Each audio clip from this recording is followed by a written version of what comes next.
Hello, ladies and gentlemen. This is Ukrainian Show. My name is Sasha Star, and we have guest today, Dr. Jonathan Lockwood. Welcome to the show. Oh, thank you. Thank you, Sasha. Great to have you as always. And Ivan Kucherenko from Kyiv, Ukraine. Hello, everyone. Hello. And we have founder of our network, Nick Poliveda. Welcome to the show as well. Hey, Sasha. Great to have you, Nick, as always.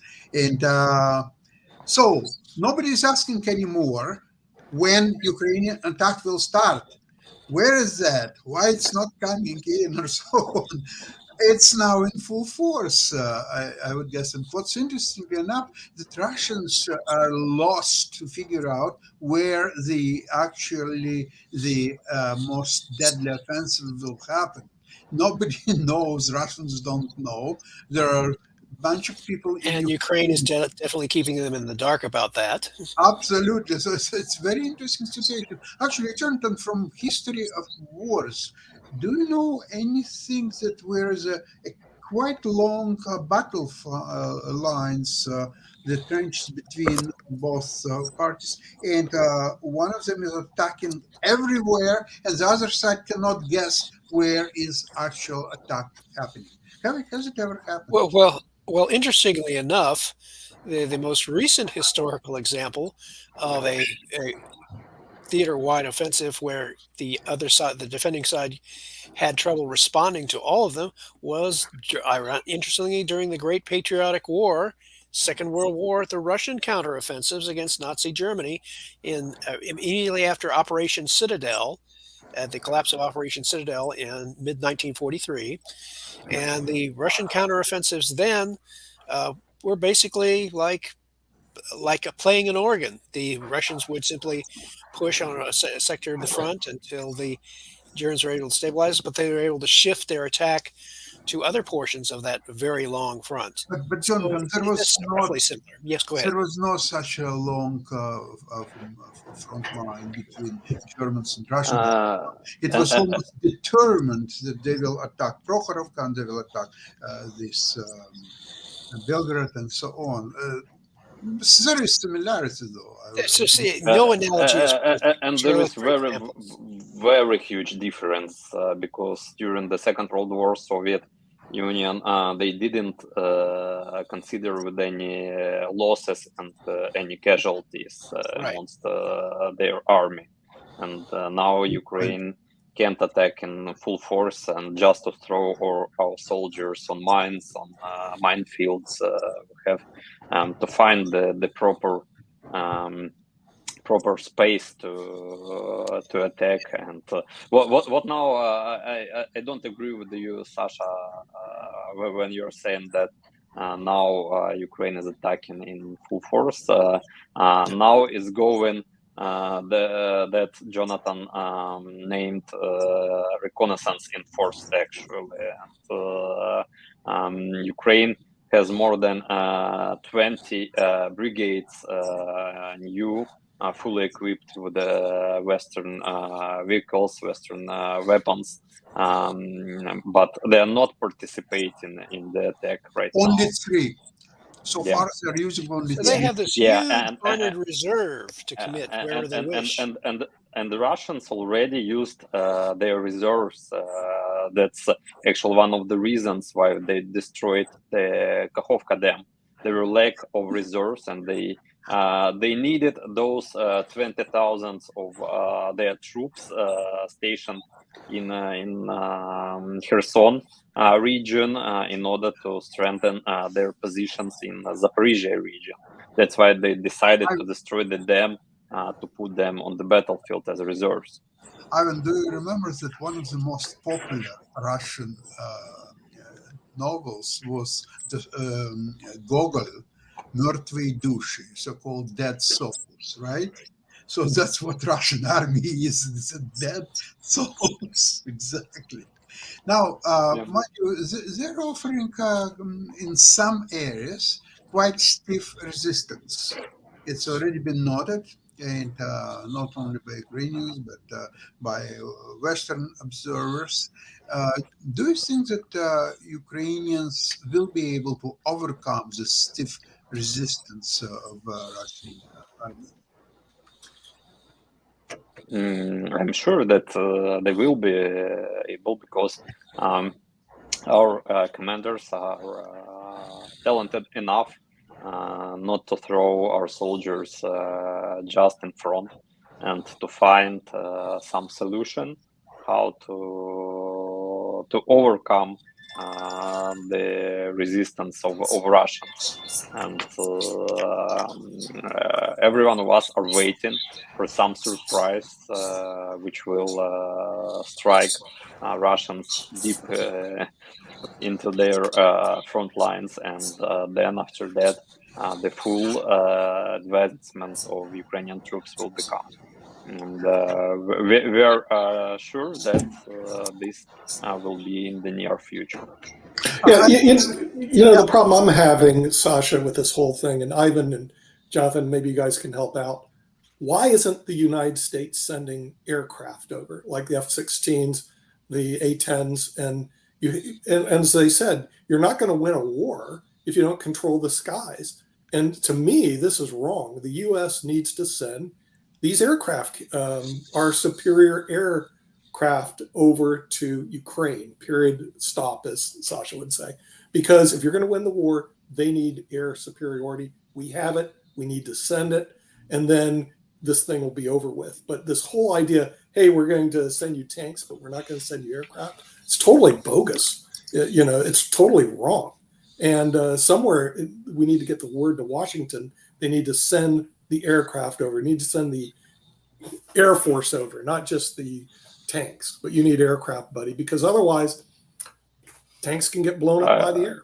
So what are your thoughts? I agree with you, Nick, and even more aircrafts will be able to help us to intercept Russian missiles, which they're using to strike Ukrainian cities. That night, another Russian missile struck Kryvyi Rih, the city where there is no Patriot air defense systems, unfortunately, because Patriot is covering the Kiev, and Russians stopped trying to strike Kiev. They decided to terrorize other Ukrainian cities, and that night they've hit just into the residential building, and 11 people are dead, more than 30 people are injured, and this is another act of Russian terrorism. I think it's where Zelensky was born, Kryvyi Rog, right? Yeah. This is his this is a symbolic hometown near the Dnipro, and this is just unbelievable. And we need these aircrafts as soon as possible, not only to strengthen our forces on the battlefield, but also to cover our cities from Russian barbarian attacks. I think, Jonathan, maybe you will disagree with me.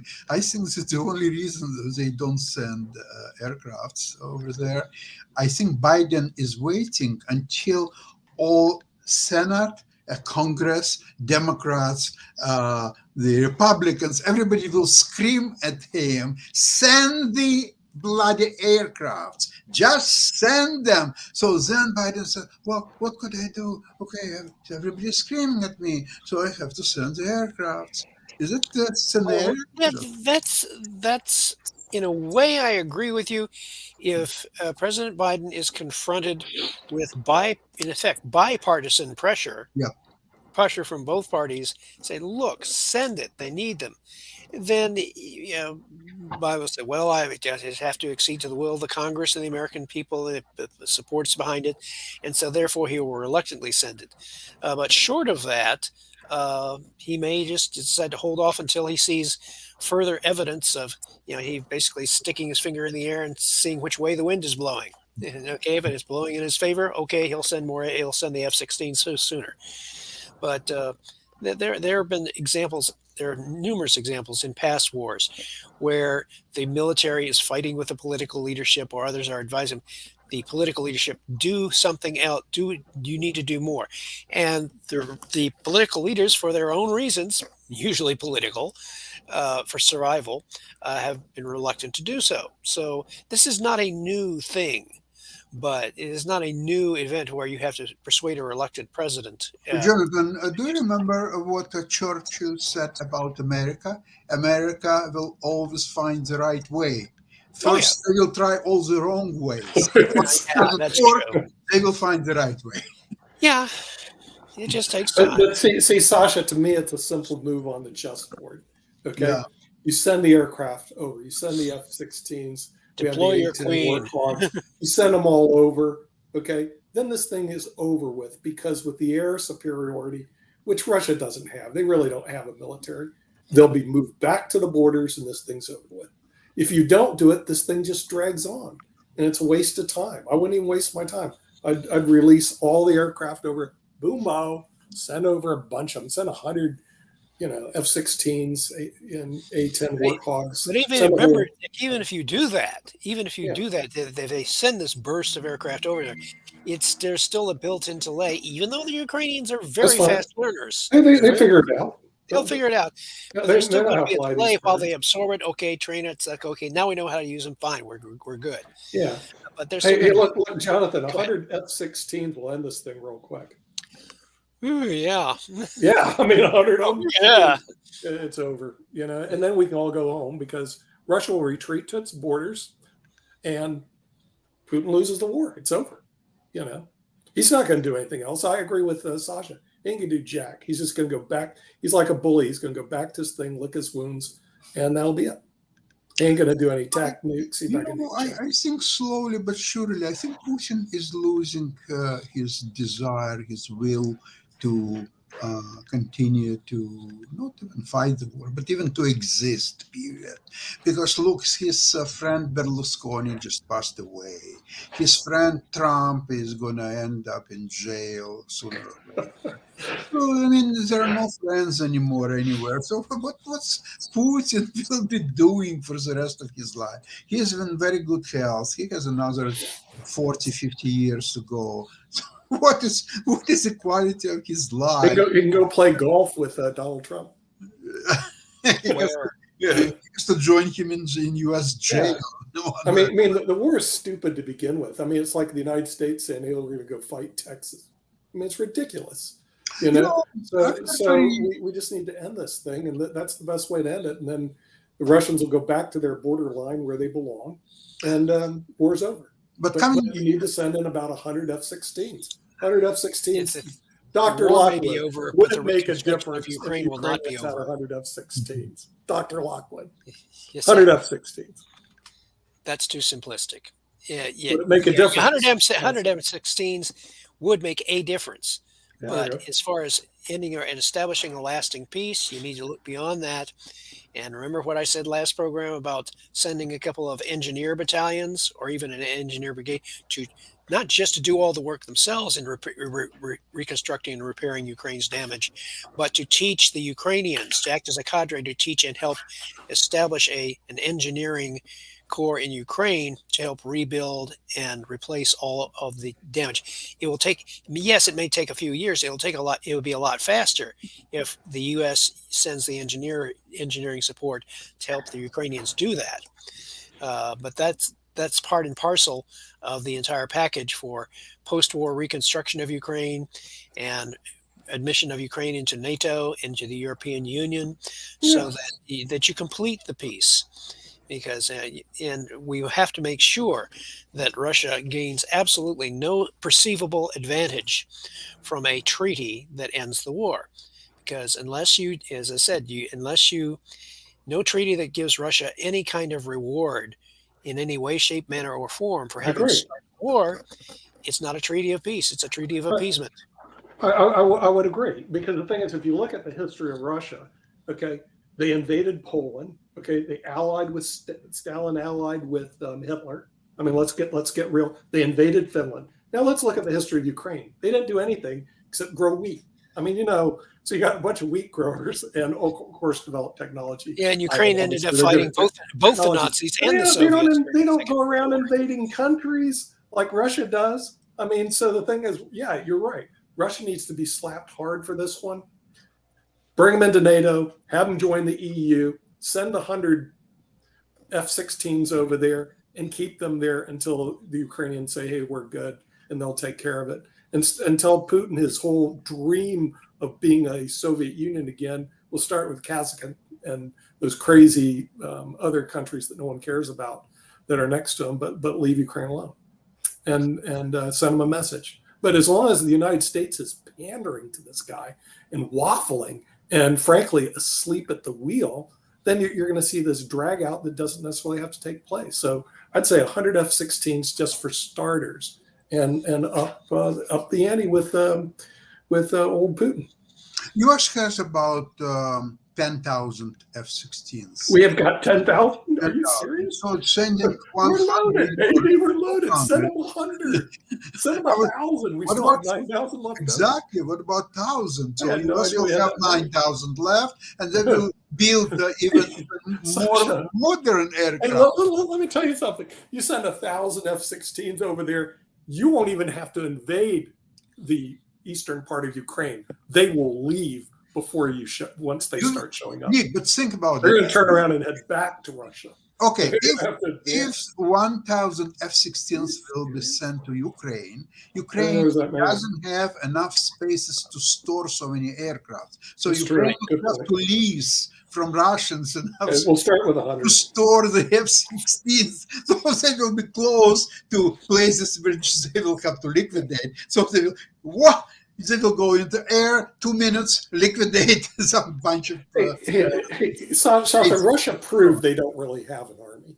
They proved it when they were supposed to take Kyiv. They don't, three days, and fear. I'll tell you, I think more and more, and I listen to a few war analysts and military analysts, and they think that all this, the nuclear arm of Russia is nothing but hoax. They don't think that they have even one missile with delivery capability that they could fly and they could get anywhere or so on. Most likely it probably will not get anywhere.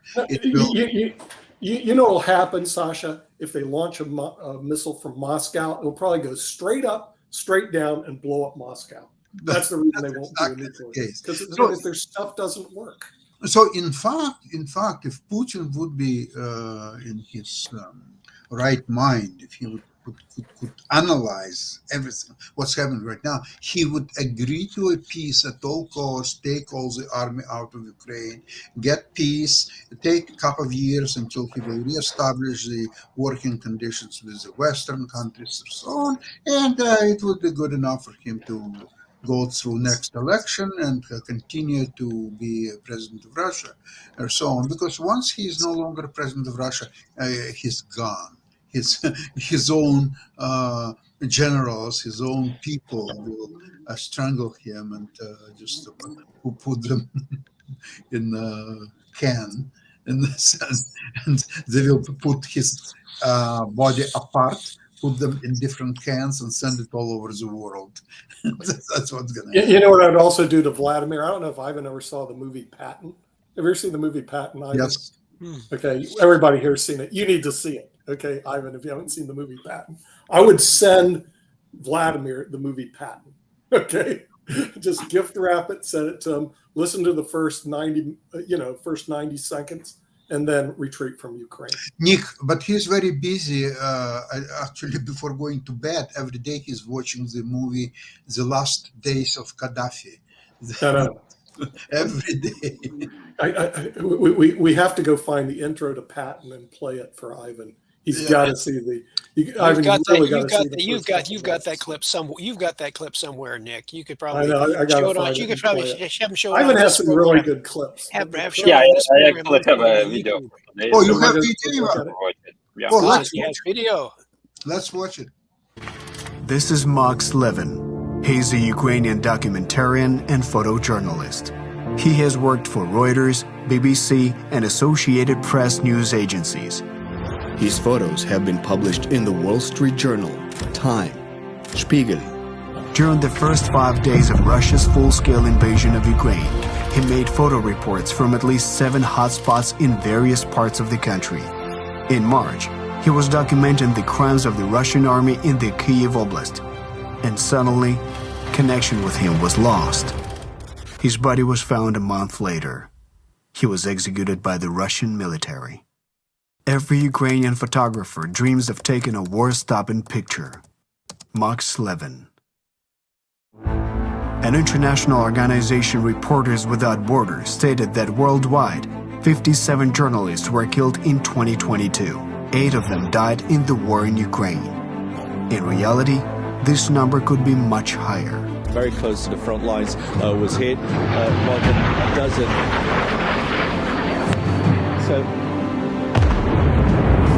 Donc ce qu'a vécu Paul, on a...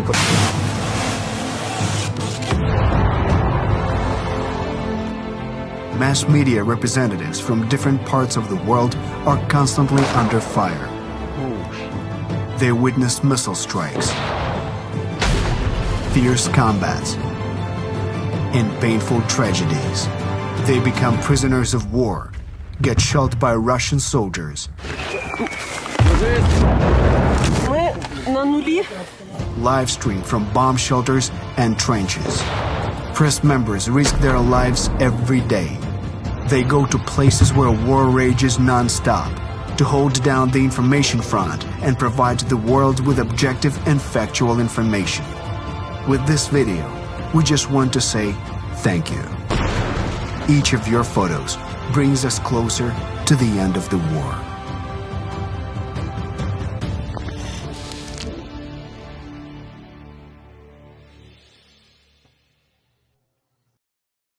Video, we are forgetting about these people who sent from the front lines actually what's happening in a war, and of course it's a very, very important part of the coverage of the war and understanding what's really happening there.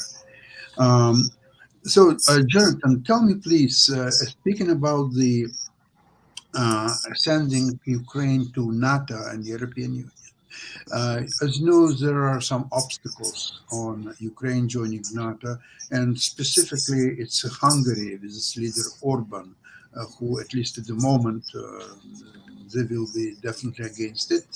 Not that he cannot be pursued to change his mind, but right now we know what it is.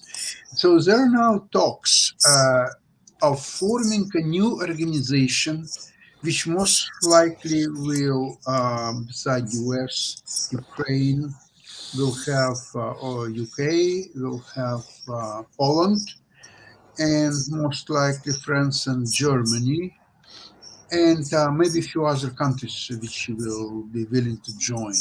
So this way, this new organization will be much more coherent and mobile and quick making decisions than NATO.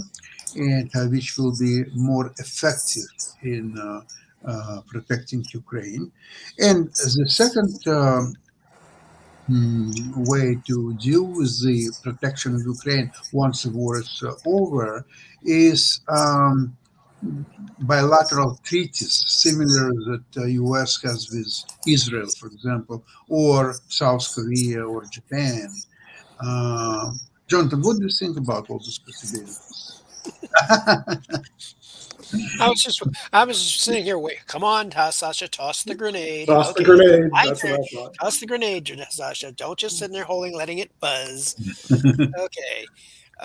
So, of the alternatives that you have mentioned, I would tend to believe that the series of bilateral agreements between the U.S. and Ukraine and others and Ukraine, yeah, that would be the necessary intermediate step to secure Ukraine's security and to begin sending economic aid and economic reconstruction types of things. That's the intermediate step. It's not the permanent solution. It is an intermediate step which enables you to get Ukraine help immediately and help strengthen NATO's eastern flank. It is also which would also be accompanied by sending the U.S. sending ballistic missile defense systems and other things to the eastern flank countries of NATO. Your Baltic states, Finland. Make sure that entire eastern flank is protected by ballistic missile defenses and air defenses, even while you're sending engineering support to Ukraine. This can all be accomplished with bilateral treaty agreements, that do not require the approval of all of NATO in order to make it happen. And in the meantime, with the members of NATO that are reluctant to go for full NATO admission, such as Hungary, you begin, shall we say, diplomatic efforts with Hungary to persuade them, says, look, what is it that you need or want that would persuade you that bringing Ukraine into NATO? Because after all, if Ukraine is strong in protecting to the east, that puts less pressure on your country, and that helps strengthen your security. And so we could concentrate on other things. Now, diplomacy can help solve that question. And Agreed. But the bilateral agreements would be the way that I would be going in the near term in order to get results most quickly to the people of Ukraine and strengthen NATO as a whole. It's a very interesting situation, similar to Hungary's with Turkey. Turkey was opposing Finland and particularly Sweden joining the NATO. So now Finland, as you know, is member of NATO. Now Erdogan won decisively the presidential election.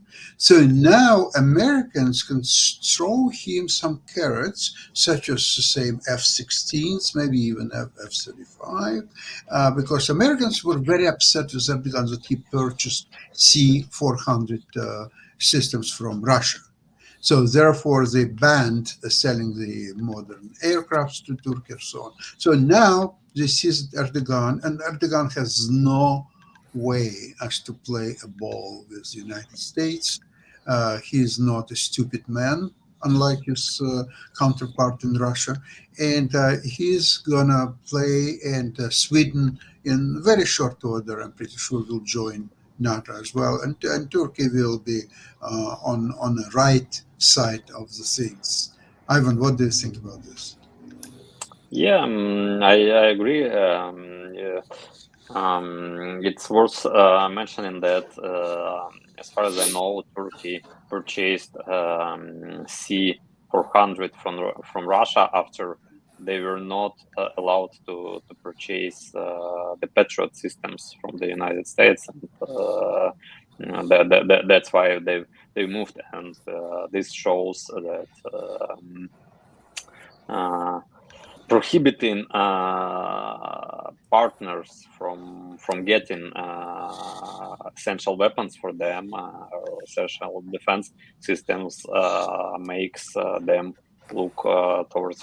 looking for new partners like Turkey did.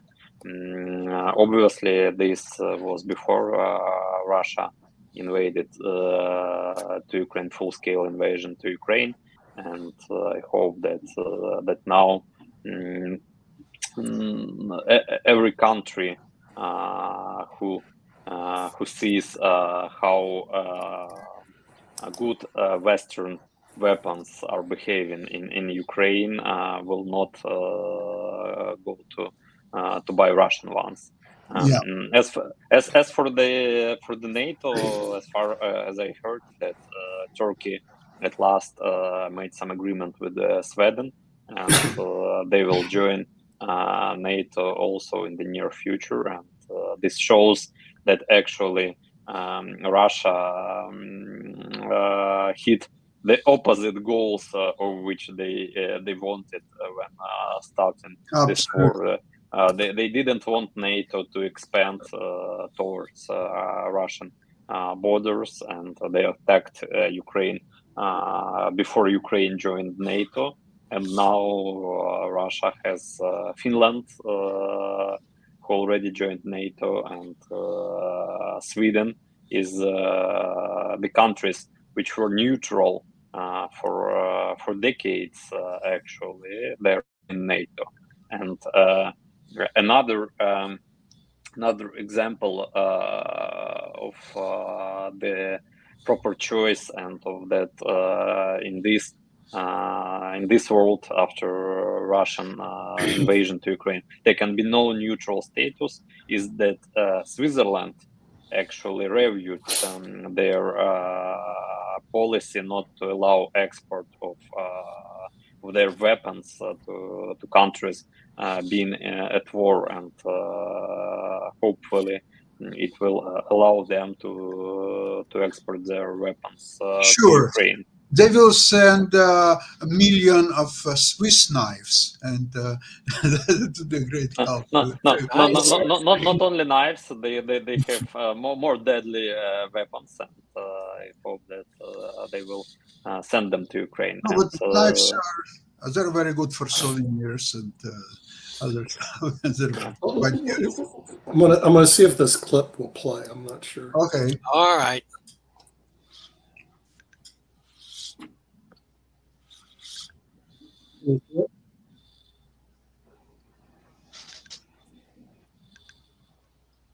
Well, It's coming anytime now.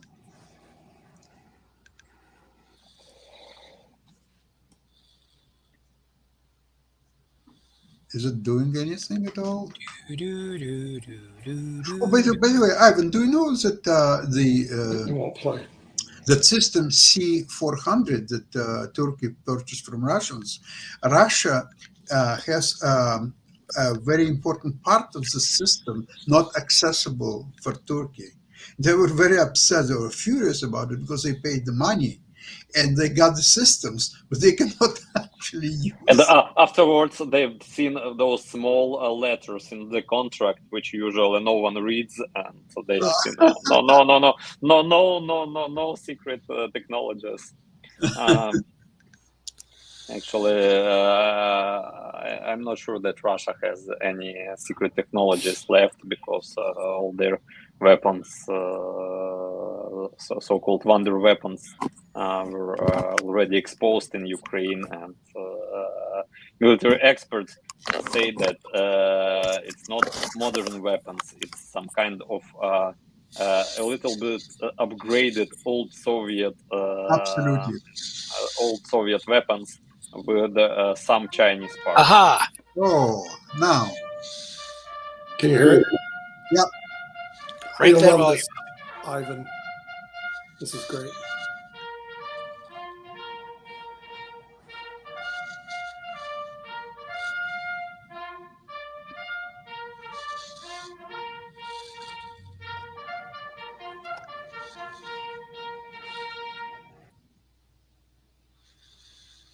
You seated? I want you to remember that no bastard ever won a war by dying for his country.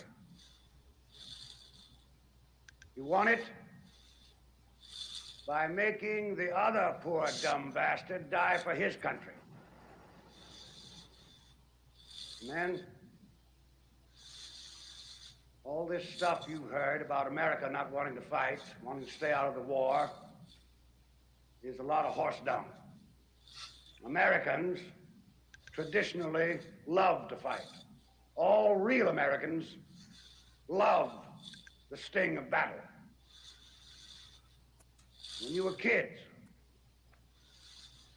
you all admired the champion marble shooter, the fastest runner, big league ball players, the toughest boxers. Americans love a winner and will not tolerate a loser. Americans play to win all the time. I wouldn't give a hoot in hell for a man who lost and laughed. That's why Americans have never lost and will never lose a war. Because the very thought of losing is hateful to America.